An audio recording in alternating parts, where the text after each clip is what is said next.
Welcome to the Road to Recovery, the Road to Freedom with Mark. This is my 28-minute slot every Friday where I bring you one of my stories from my adventures around the world and around New Zealand. But most importantly, I talk about depression, which is my pet subject and something that I've suffered with pretty much most of my life. And it's difficult. It's a very difficult thing, and especially today. Today, I lose another friend, and it breaks my heart. You know, it's really tough when you lose people you really care about. But what I've learned from various people over the years, since I've been getting counselling and stuff, is that you need to know when to move on, when to just pack it in and walk away. And hold your head up, keep walking straight, and don't look back. That's my advice. You know, there are friends who will come and go. Some of them no more than acquaintances, others you care about, but yeah, they don't always understand. And unfortunately, you've got to know when to let go. You know, I've been watching a bit of telly lately. I got a new TV, and I was watching a bit this inquiry into mental health, and I take my hat off to the government for actually making an attempt to do something. It's only the beginning, but it is something. I really wish they had Mike King on board. He's a hell of a good fella and a really decent human being. I hope he gets the recognition he deserves, and I hope they listen to people like him and John Kerwin and that who have done the hard yards, know what it's like, and they've walked the mile, you know, and they could do a lot for this country, and I hope they do. I hope they step up and lead like they really need to. Well, I think it's about suffering from depression. The most important thing is to see your doctor, get some decent medicine, and most importantly, get some sleep, because, I didn't sleep too well last night, and I remember what I was going to say to my friend. That makes life very difficult. When you don't sleep, it can destroy your whole life. You know, it is such an important thing. So what one of my counsellors, Aruna, taught me was that it takes as long as it takes to be kind to yourself. Don't be tough on yourself. Don't beat yourself up. Don't keep asking why. Just deal with the situation as well as you can each day, and if you need a rest, then so be it. You know, just take your time and take it easy with yourself and seek help and stick to those good friends who do understand and will support you. Hold on to them. They will help get you through. Alright, we're going to get over to today's story. This is one from my travels in Africa. I spent 2.5 years there, and probably the most amazing years of my life. Truly wild, truly spectacular and amazing. It was such a privilege to live there for a while. I don't think I'll ever go back, but I'll never forget. So on with today's story, Victoria Falls and Whangi Game Park. 4 of us, Ceedie, Wayne, Dave and myself, drove west across the northern Kalahari. We had just come from Chobe National Game Park in Botswana and headed into Victoria Falls in Zimbabwe. Mugabe had only been in power for a few years, and Zimbabwe, though now poor, still had signs of what a rich country it was when it was southern Rhodesia. The many years of war, however, had financially crippled the new Zimbabwe, and no improvement was in sight.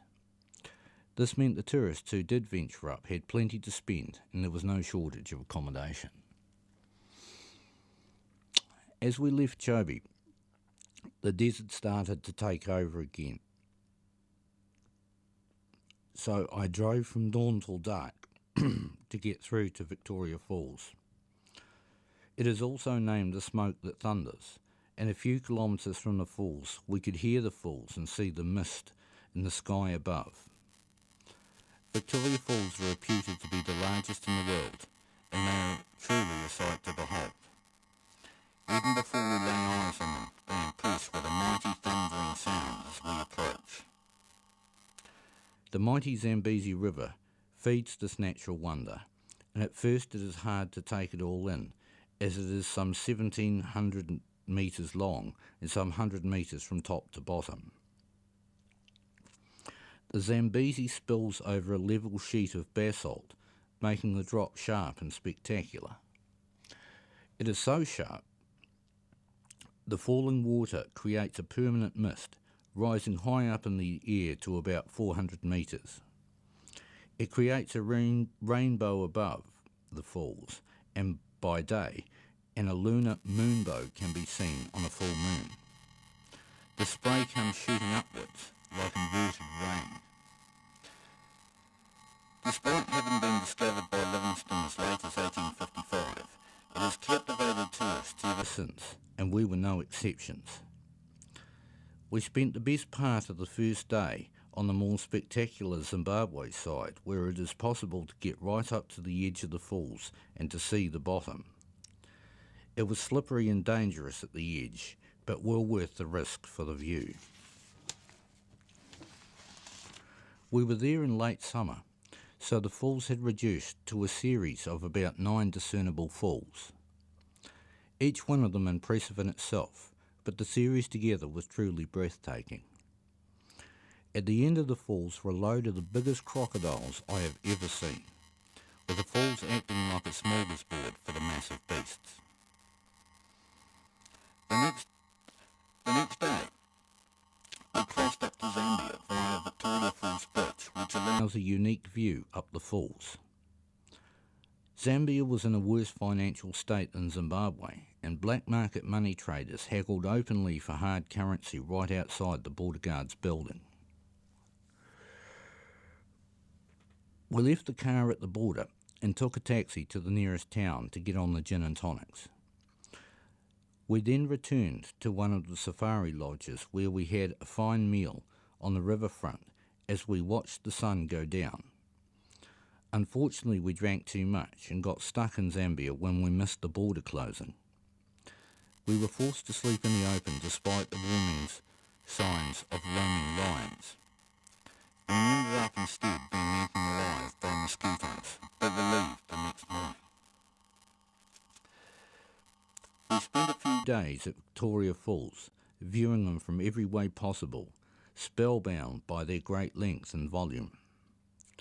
The weather was very hot and lent itself to drinking and wandering along the falls. Altogether too soon, it was time to leave Victoria Falls and head south to Hwangi National Game Park. Hwangi Park is dotted with natural waterholes called pans. Some of them are fed by natural springs and some by 2 large lakes in the north of the park. We were immediately impressed by the infrastructure of the park. We headed to the northern section and booked ourselves into Cinnamon Camp. The camp was a fenced compound on the top of a hill with great views. It also had a small shop run by a local guy who we called Phil for short. He was a very happy and personable guy and sorted out a 2-bedroom hut for us, which had a fridge and even featured a hot bath.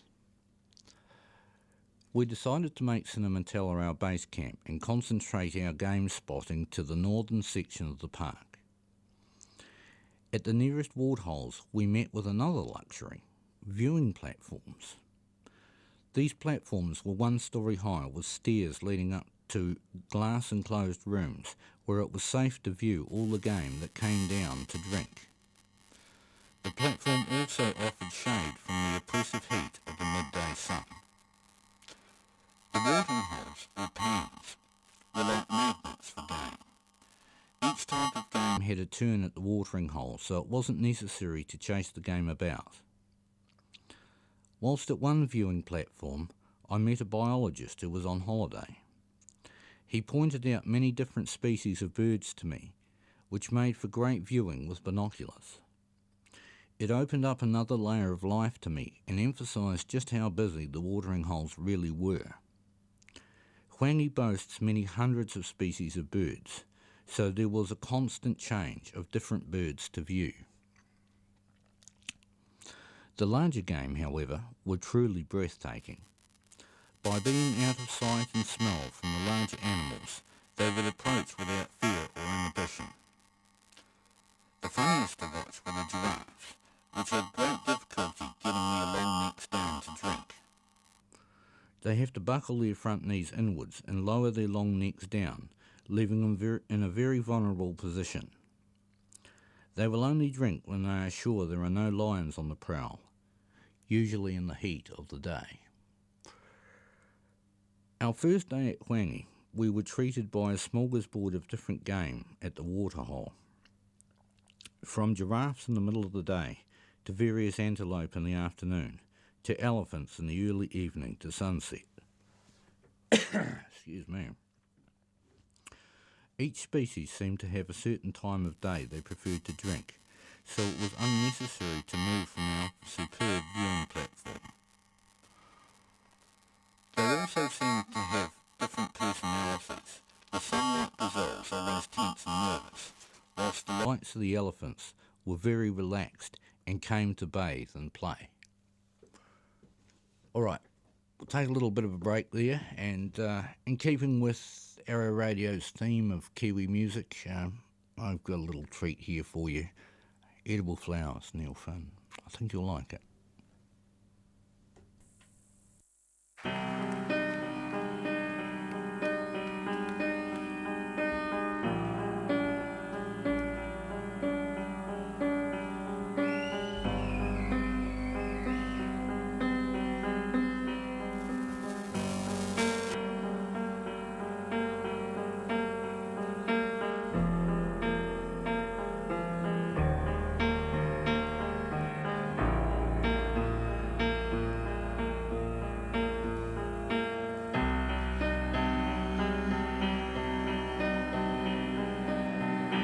Everybody wants the same thing. Everybody wants the same thing. To see another birthday.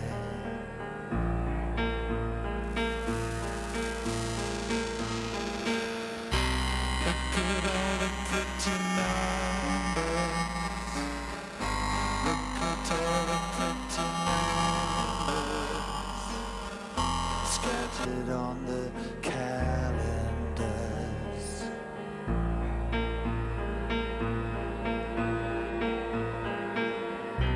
I can see my reflection.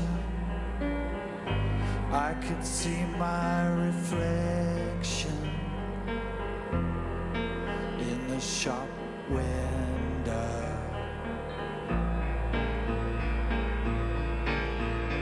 Who owns that space? Declare it if you dare tonight.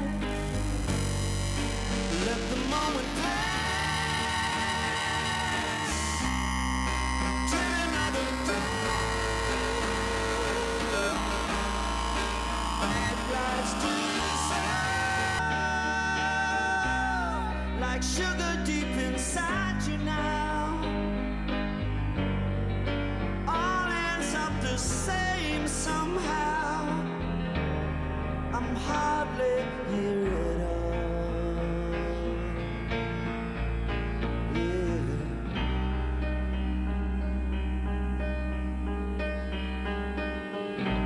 All the trash and the treasure. All the trash and the treasure. All the pain and the pleasure.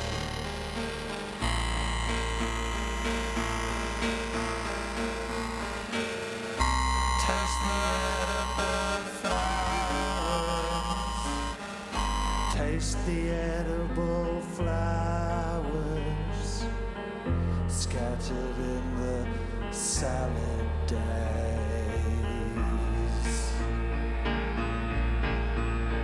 Who owns that space?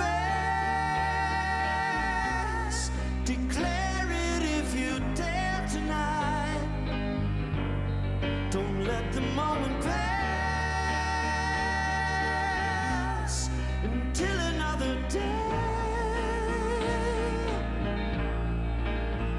lights dissolve like sugar deep inside you now.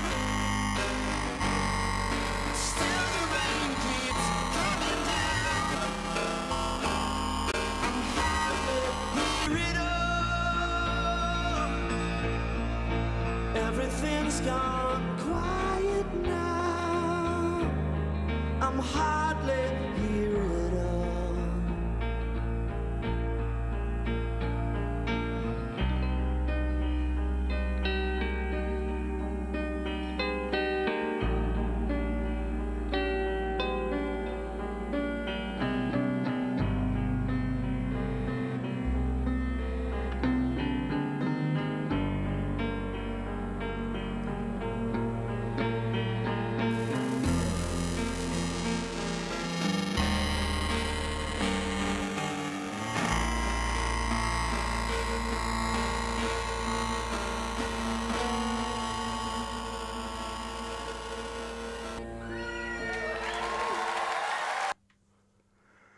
Bright lights dissolve like sugar deep inside you. Still the rain keeps coming down. I'm hardly hear it all. I love that sentiment. It's a beautiful song.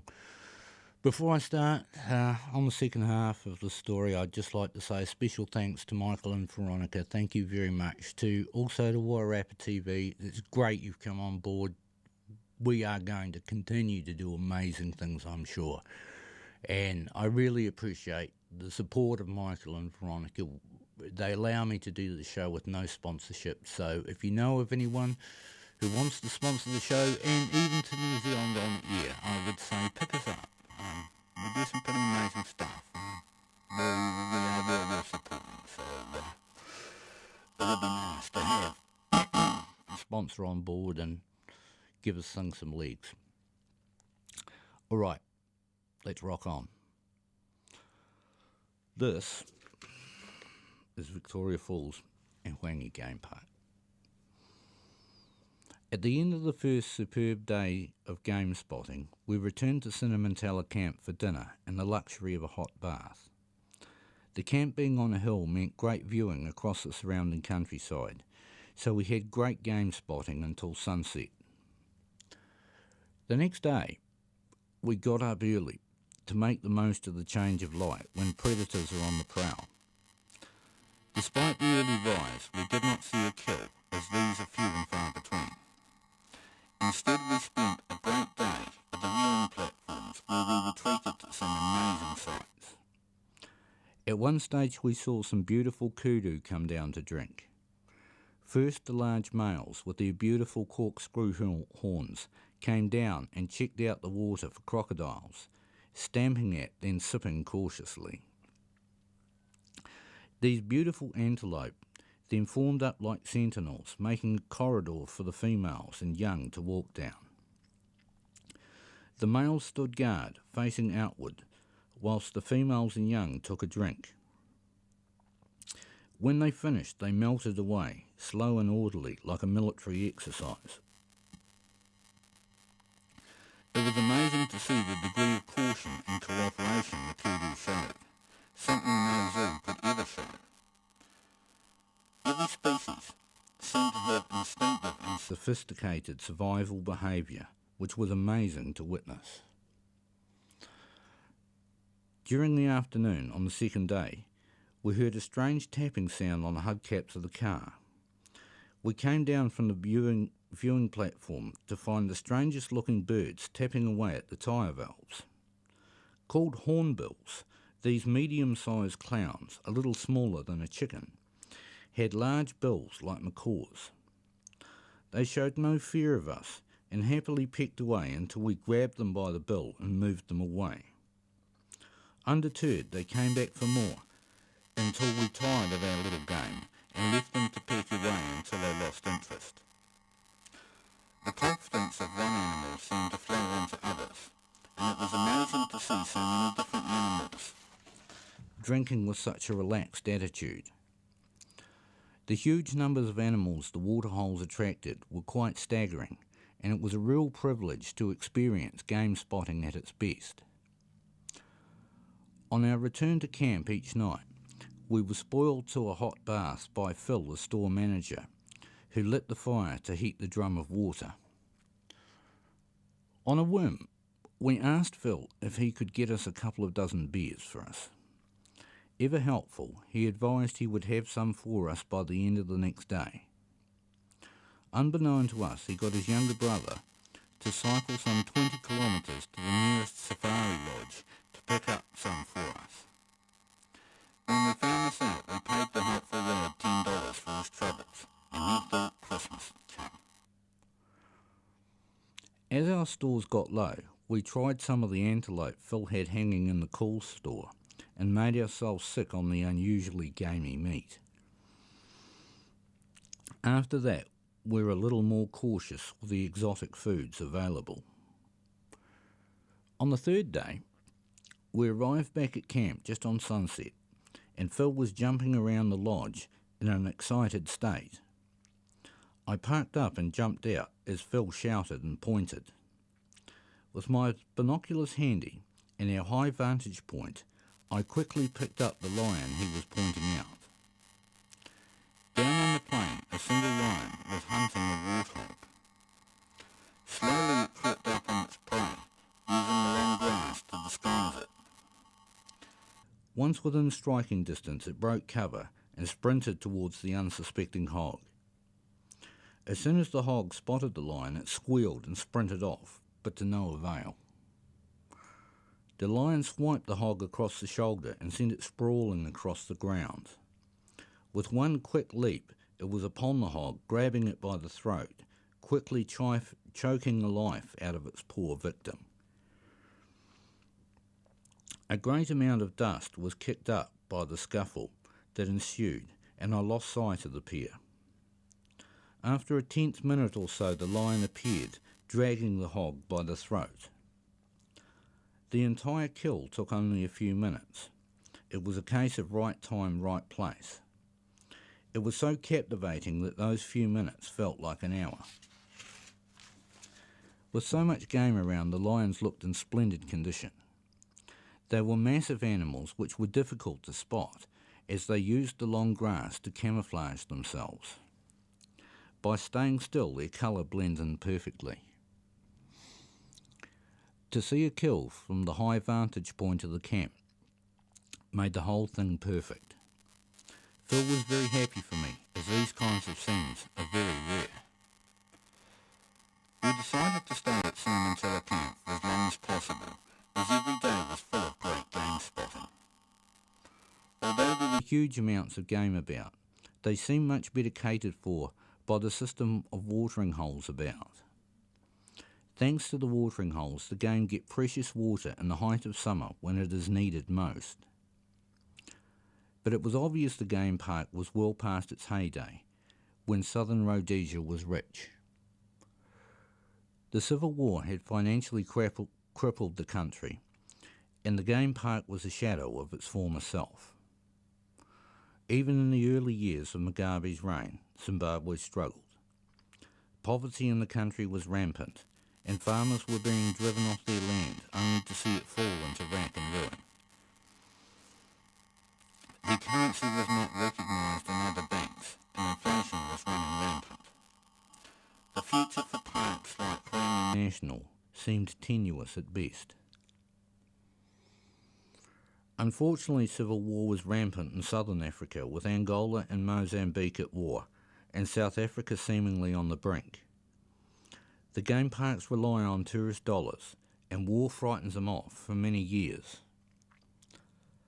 Special places like Hwangi National Game Park would never be able to reach the glory days of old, when hunters paid huge prices to shoot trophy animals. In stark contrast to the rampant poverty in society, countries like Zimbabwe are rich in natural minerals like copper, platinum and gold. Huge profitable mines employing tens of thousands of miners are all over southern Africa, but the region is fraught with social problems. Illiteracy is rampant, and people in their millions live in slum conditions. All the time civil unrest boils along, simmering over now and then. Zimbabwe was a microcosm of southern Africa itself, with gems like Victoria Falls and Hwangi Game Park and huge mineral wealth. A country with massive potential that should be rich, but instead was poisoned by minority rule, then ravaged by ugly civil war. Finally ending up with a dictator was the final nail for Zimbabwe. It is impossible to visit southern Africa and not be awe-inspired by its natural beauty. So too, it's impossible not to feel For the poor souls who suffer poor governments. I feel like I lost some of my innocence there, and there seems no easy solutions for the problems of the region. In the many years since I visited the region, the ANC's Mandela government came and went and delivered hope without solutions. Many South Africans of all races emigrated to Australia and New Zealand. Successive governments have failed on schooling, health and employment. Zimbabwe, slowly strangled by Mugabe's rule, has suffered badly, but places like Hwangi still exist as destinations for those keen for adventure. For my part, my feeling is of great contrast. I will never forget the falls and the beauty of Hwangi Park. I hold out hope for these magnificent places and their beautiful country. Yet I feel such sorrow as the people of Zimbabwe suffer. I hope someday soon democracy will help them to a better place. I know I will never forget our adventures in the blazing sun. I'll leave some part of me there and take the memory of those sunsets and return. The end. Well, boy, wow, that brought back some memories. the magnificent places I've seen too. I've been so privileged in my life. When I was young and dumb and invincible, I lived a pretty amazing life. 7.5 years I was away and just had the most amazing time. I managed to get to Australia, Southeast Asia, Southern Africa, lived in London for 5 years and travelled the European continent right across to Turkey and back, and it really was a privilege, you know. It was a big chunk to take out of my life. I made a lot of sacrifices and, you know, it set me back a long, long way, but if I had to do it all again, I would do it in a heartbeat. right, well that's the end of my show for another week.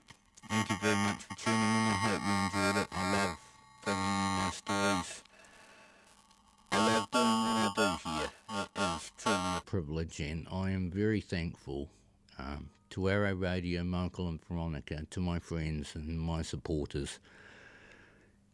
Let's keep on going and see if we can make a difference. And to you, I would say, if you can be that difference maker, if you know anyone suffering from depression, it's amazing what a kind word can do to lift the spirits of someone suffering. So remember that and be that difference maker. Thank you very much, and we'll catch you again next week. Bye for now.